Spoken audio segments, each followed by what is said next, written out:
Welcome, everyone, to Women of the Military podcast. I'm really excited to do this special episode about women in history, military women in history. I love getting to learn more about military women in history. I think I get a little frustrated because reading some of the stories, I'm like, why? Why do they do these things? And it also helps me understand why women still face challenges today. So Beverly wrote Wings of Gold. I have my copy right here, and I it's about the first 6 women who were pilots in the Navy. And as my background is Air Force, I haven't learned a lot about the Navy, and so it was really fun to read her book and to read all the history. So thanks so much for not only being on the podcast, but for sharing the stories of women veterans. Well, thanks so much for having me. And it's really been a privilege to be able to dive into these amazing stories and to bring back this history that was lost. So can you tell me a little bit about how this project came to be and why you decided to write these stories? Sure. So this story actually found me, and the whole book kind of happened backwards, which is a little bit weird. So in 2019, when Captain Rosemary Mariner passed away of cancer, and she was one of these 6 women brought into Navy flight training in 1973 as an experiment. Like, let's just put women officially in military flight training and let's just see what happens. And she was the most prominent of the 6. She was the first woman to fly a fighter jet. She was the first woman to command an aviation squadron, and an inspiring leader in promoting women and men to be the best they could be in the military. And when she passed away in 2019, the Navy did its first all-women missing man flyover at a funeral. And this had gotten a lot of attention. Now, I spent 24 years as a journalist at the New York Daily News. I had written about aviation, among other things. I'm also a pilot. So one of my former colleagues who knows these things about me works in the opinion section of the Washington Post. And when something would happen about women in airplanes, I get an email from her, hey, would you write something? So when this flyover happened, I got an email asking if I'd write a piece for the Washington Post about the flyover and putting it in historical context and what this meant. So I did that. And a couple of months later, I got an email from Lyons Press saying, hey, we saw the column. We think it might make for an interesting book. What do you think? So it just kind of came out of nowhere. And it's been so gratifying that, this whole women military aviator community got totally on board, and they've sort of adopted me, which has been really, really fun. And they've really taken the book to heart. If you can see, my shirt says 50 years of women in naval aviation. This is the 50th anniversary this year, and the Navy has been putting on events and really celebrating this all year. And there was an event I could talk about a little later. One of the flyover pilots, Lieutenant Amanda Lee, this year made her debut as the first woman demonstration pilot for the Blue Angels. So there's never been a woman flying the jets for the Blue Angels before. She's the first one. And about 50 of us went out to California for her debut.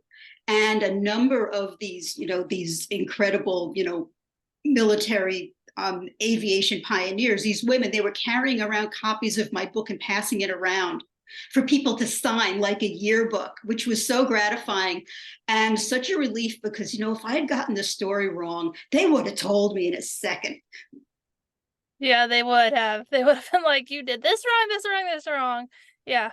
Yeah, I really liked how you included the history, not only about the women, but also about a lot of the men, especially Admiral Zumwalt, who did the directives and was the big push. And I think that adds a lot of interesting context because you also wrote about, men and women who are very opposed to women being pilots and especially being fighter pilots, but even pilots in general. And so it was really cool to hear the Z-grams. I loved learning about all the different Z-grams and how he was advocating for women back at a time where I didn't really realize, who was pushing for women to be pilots. I didn't know that came from inside the military. And so that was really interesting. Right. It was really, sort of a desperation move. And I'm sure that at heart he believed, in equality for the largest pool of people. But, really the Navy needed people. It wasn't just in aviation.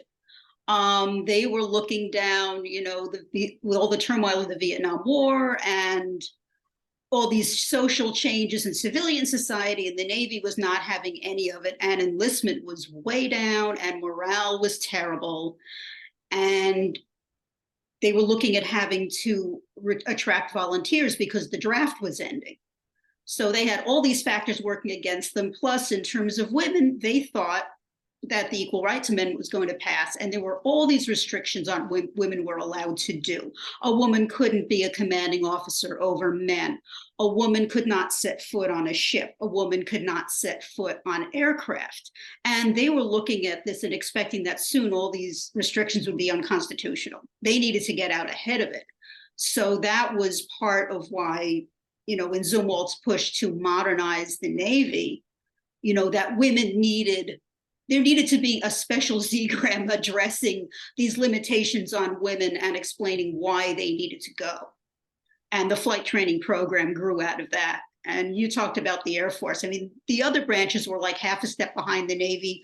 They were also pretty much seeing the same reality and gearing up to expand these opportunities. Admiral Zumwalt just happened to get there first. Yeah. Yeah.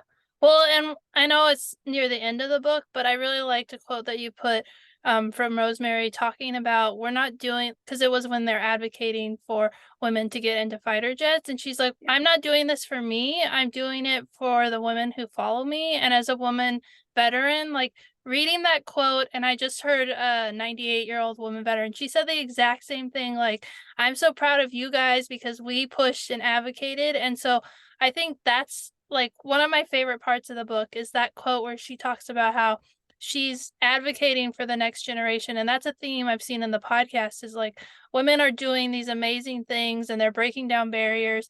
And there's a lot of like friction and challenge against them, but they're doing it anyways. And then those changes aren't just affecting our lives, but or maybe they're not even affecting our lives directly, but they're affecting the next generation. And it's really a cool theme, and I really loved how you captured that part in the book. I mean, it's also sort of carries forward for the current generation and for young women who are coming up because, you read the chat boards and you see what's going on in social media. And unfortunately, some of the same stuff that, the women back in the 70s were facing and then the women in the 90s, that stuff is still coming up. And it really, I think, is somewhat reassuring to know that they're not the only ones who have gone through this stuff, even though they shouldn't have to deal with it. Other women have found ways around it. They've found ways to overcome it. People have survived it and gotten through it and come out stronger. And, here are some role models for you. And, some of them are still very much engaged. I wrote about the Navy, so that's what I'm most familiar with. Some of them are still engaged with the Navy hierarchy, trying to figure out how best to support, their younger women in their careers. Yeah, because we care so much about what their military experience is like, and we want it to be better than what we experienced. And so that makes a lot of sense. Yeah.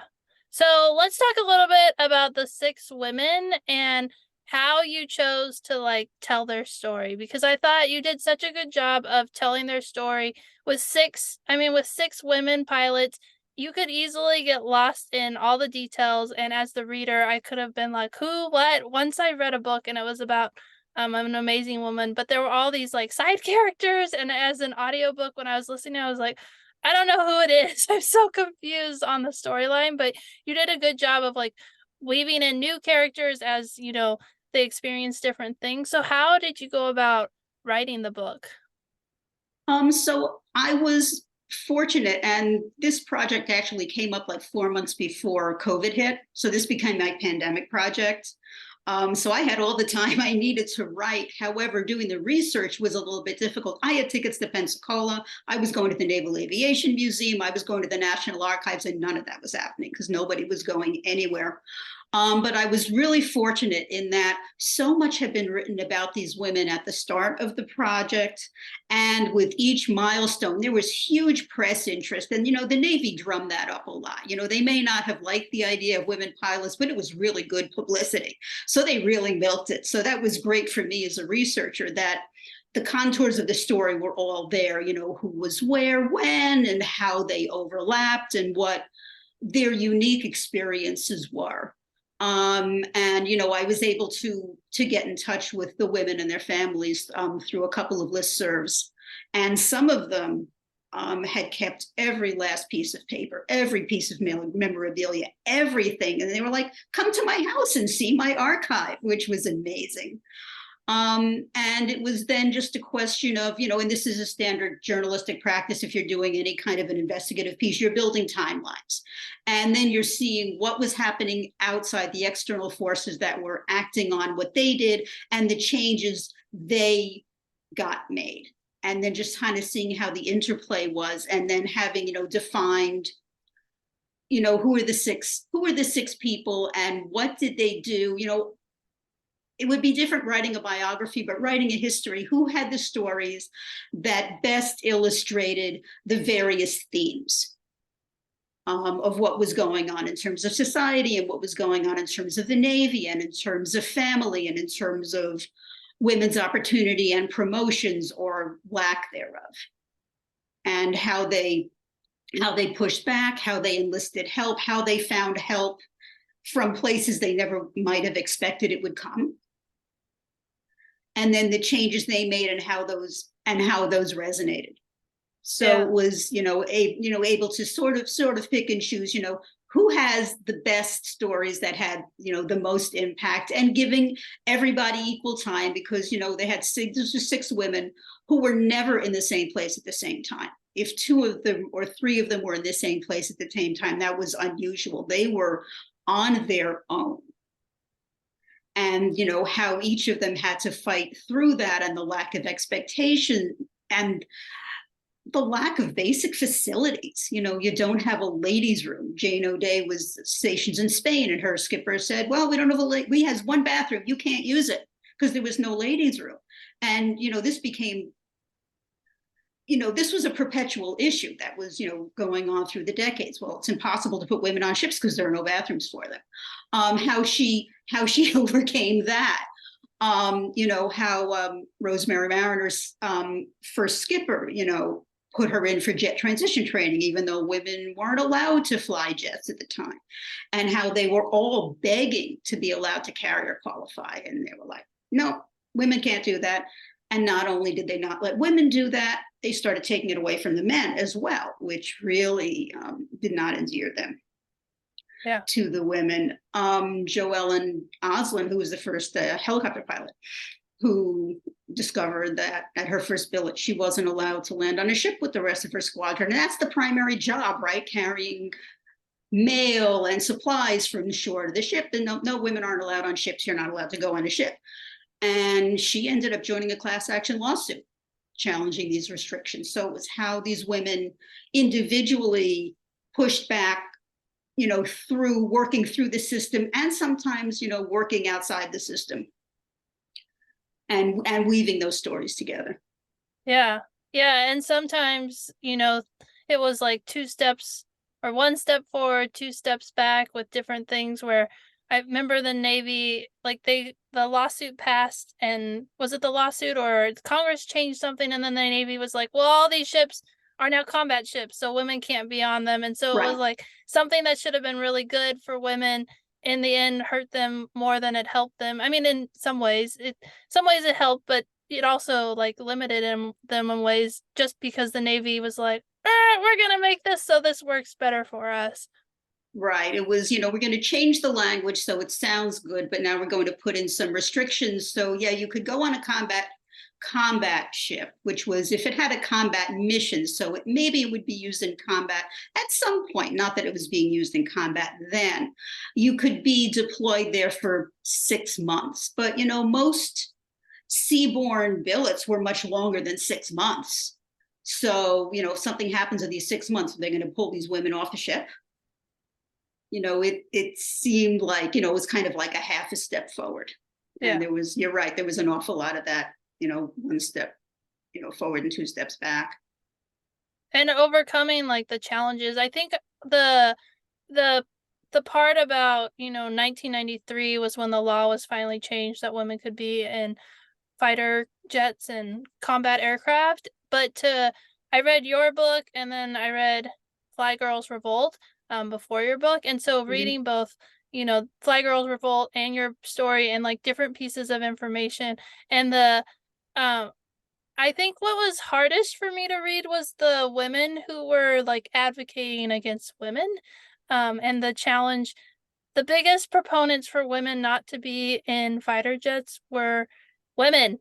And I mean, there Yeah. were men too, but the women were very vocal and like on this thing. And it was, as someone who served in the military and deployed overseas, I felt insulted because I joined the military to serve my country and everything that, and I am a mom and a wife and I'm doing all those things now, but you can do both of those things. And just because it's not right for you doesn't mean it's not right for everyone. Just like not all men are in the military, not all women are in the military. And so it was really hard to read that part of the book and not get so frustrated. So what was Yeah. your experience writing that and learning that history? I was I understood some of it. I was surprised how widespread that resistance is, and I was surprised how deep it went and how high up it went. So, there were, some political actors, some women, who were dead set against women being in the military at all. And if you watch the video of the Senate hearing where this was all hashed out, where you had Merrill McPeak, who was the head of the Air Force, getting up and saying that he'd rather have a less qualified male pilot than a more qualified woman. And then he says, and I know it doesn't make sense, but that's just how I feel. And then they accuse women of making emotional decisions. It's ridiculous. But I mean, the whole thing is posted on the C-SPAN website. I mean, you can watch all like 4 hours of it. And the talking points that these senators were following were written exactly by those, those women, those, right-wing political actors who did not believe women should be in the military. And you can just kind of see them chipping away at, well, yes, we're talking about women pilots, but now let's talk about women in foxholes and forcing women to carry a rifle into combat. Like, that's not the issue. But, that kind of, muddying of the waters, driven by women. Yeah, it's extremely frustrating. And Yeah. that the men would just buy it. Yeah, especially because I mean, combat exclusion wasn't lifted till 2015 for women on the ground, but I deployed in 2010 and I was attached to an infantry unit that I couldn't serve in. And when they announced that they were gonna lift combat exclusion, I was like, and they were like, and we're gonna do a study. And I was like, why do they need a study? Women are already doing it. But the more I learn about like what happened, Desert Storm was the real big push for women to get in combat roles because of the role they played during Desert Storm and the fact that the military wouldn't have been able to meet their mission without the women pilots who were there and, sometimes crossing into combat zones. And then the same thing happened in history again with women on the ground when we've been at war for, you know, 15 years and those women had been in combat. They had crossed into the like combat and or being attached to units they couldn't serve in. And so it was really interesting to hear about another study. Another study. It's Right. like we're already doing it. Why don't you just take the data from the real world instead of doing a study to make it say what you want it to say? Right, because there were studies in the 80s and there were studies in the 90s, and none of the results are terribly different. It's the same thing, but it's a great stalling tactic. You sound like you're doing something and you're not. I mean, the whole point about Desert Storm was that, and Rosemary Mariner said that war opens up opportunities because you see things in your living room on TV that you didn't know happened. And in Desert Storm, there were women in combat situations anyway. They were in harm's way. They were being shot at. They were being bombed, but they were not in combat technically. But it's a distinction without a difference. When the reality is, well, do you want women not to be able to defend themselves? because they're in harm's way either way. Yeah. Yeah, the support role doesn't, prevent you from being in, a dangerous situation, especially in Iraq and Afghanistan where like the bases were bombed. And I mean, that happened in Kuwait too. I wrote a story about two women who were killed on base when a bombing happened during Desert Storm, because you can't be like, nope, there's a woman here. It's the bomb can't land here. That's not how it works in a war zone. And so, yeah. But I thought that was really interesting, and it's really hard to read, but it also helps me understand the military as a whole and how to be a better advocate for women, because I realize like where the bias is coming from, and that we've made a lot of progress, and it's really awesome to see how much has changed, but there's still people who feel the way that some of these people who are trying to fight against combat exclusion, women being pilots, they're still around, and they're still something we have to deal with. So we need to keep advocating so we can make the military better. Yeah. Absolutely. So, were there any favorite stories from your time of doing research that you can share with us? I mean, Jane O'Day's whole pushback, in being the first military pilot mom. First they told her she couldn't use the bathroom. And then they said, oh my God, you're pregnant, you're going to quit, right? And she was like, nope, not quitting. She had two daughters. The first one, she was on duty. She was the first woman and the only woman flying the C-130 Hercules, because Air Force women weren't flying at the time.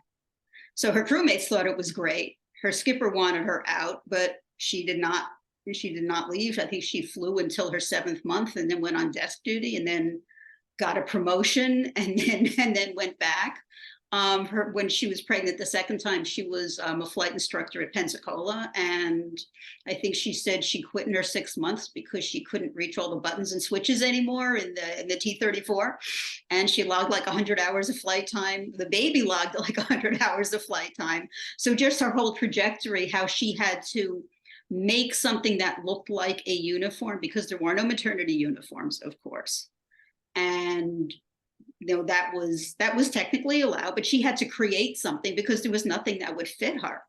And it kind of resonated with me that until last year there were no maternity flight suits. Yeah. Last year. And women would just have to buy bigger and bigger flight suits, so you have loose fabric in the cockpit, so this could, loose fabric catches on the controls. That's really unsafe, and this took until 2022 to figure out that this was something that was needed. So that story definitely resonated. Yeah.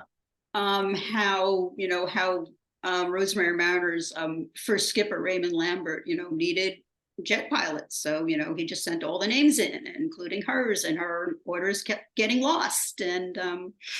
And somebody up the chain of command who ended up being a Rear Admiral, Chuck McGrail, just thought that, these restrictions were ridiculous. You want the best pilots you can find. And if he says she's the best pilot, well, put her in transition training. So, help from an unexpected source. The really tragic story, the Jo Ellen Osland, who was very, very open about having been sexually assaulted by her crewmates when she was in the reserves, and the guys were brought up on charges and got a slap on the wrist, and this was a couple of years before Tailhook, and she's convinced that had they received punishment commensurate with the offense, Tailhook might not have happened, because it was just giving guys carte blanche. Yep, sexually assaulting your fellow officers who happen to be women. That is really okay, because they got away with it. And she's convinced that really set the tone for what happened during that convention in Las Vegas. And that was really, really hard to read, hard to write. Yeah. And the stories, I mean, you also highlighted the women who lost their lives, as pilots. That brought up memories of the stories that I read about, the different women who, try new things, and, accidents happen. And then like the backlash of like, if a woman loses her life in a, training accident, it's obviously her fault, not that there was a pilot error, or that it was a pilot error, and not that there was, something wrong with the aircraft. And somehow those stories that should have been, you know, tragic and respected for the loss turned into a point where people were trying to use it to advocate this is why women shouldn't be in different aircraft. Right. And you're talking about Kara Hultgreen specifically. And yeah, the furor that erupted over, her death, which, she was what, the ninth F-14 pilot who was killed in a similar accident. Hers were the only training records who were leaked to the press, and she was the only one who was smeared, blamed for this accident. And the fact that men received informal mentorship that women did not get, and when a woman went to seek it, well, that was proof that she just wasn't a good pilot because she needed extra help. But had she not gotten that extra support, which the men just received as a matter of course, her career would have suffered that way. So it was a lose-lose situation. Yeah. But still And women infuriating. persevered. But still women persevered. I think Absolutely. that's the coolest theme, is to hear like how they overcame the challenges that they faced and how they didn't give up. I mean, some of them, I liked one of the stories. I'm like remembering all the stories of like one of the women resigned and her paperwork got lost and instead she got promoted. She was like, wait, that's not what was supposed to happen. Yeah. So there's so many good stories in the book, and there's so much more that we didn't cover, but that's what you're supposed to do in a book interview. You can't tell all the stories because there's so much more to read. But what else from the book writing process do you want my listeners to know? From the writing process, I mean, it can be challenging. You can kind of question what you're doing. If you have a good idea, if you think there's a good story, keep at it. Because there's so many fascinating stories out there that have been lost to time that need to be told, sort of like this one. And, everybody has a unique perspective. You're bringing your own expertise, you're bringing your own experience that can inform how you tell the story. And just start writing. I mean, I used to kind of joke, well, if you're stuck on the first paragraph, just start with the second paragraph. But you're telling a story. If it's not coming out in words, everybody has a voice recorder on your phone. Tell it to your phone. Just speak the story. Just get it out there. Yeah, I think that's been one of the greatest things about the podcast, is that, a guided interview can help you to get those words out of your mind and out there so that people can hear your story. Because, it's funny how a question of why did you decide to join the military can just, open up the opportunity to have a conversation about your service. And so I think that's a great idea. And I like the write the second paragraph because I'm in the process of working on my memoir and I get stuck in different places. And I like the idea of like, if that part's not coming together, just go past it and then you can come back later. Because it is really challenging to write about, some of the things that I experienced in the military, but still very important to write about. Yeah. And the other thing is, like, there are mentors out there. There are communities out there. I had no idea there was this huge community of women pilot writers, which is just led by this absolute dynamo named Liz Booker. She was a Coast Guard officer, and she is just fabulous in terms of promoting women writers. And there's a readers group for people who are trying to write and people who are writing. There's a huge amount of support out there. And, everybody's got an interesting story to tell. You may not think it's interesting, but, it is. Because something that other people don't. Yeah, I just did an interview recently with someone who said, I only served in the military for 1.5 years. And I was like, that's fine.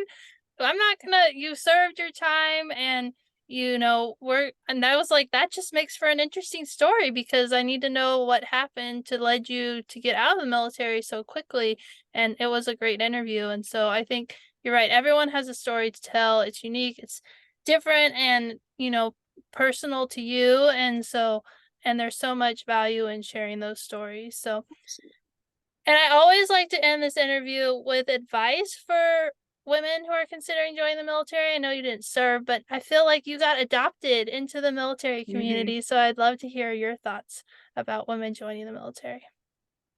I mean, it seems to me, not having experienced it personally, that it is a place to test yourself and to achieve and to have to overcome some obstacle and actually get to where you think you want to go. I mean, that's hugely empowering.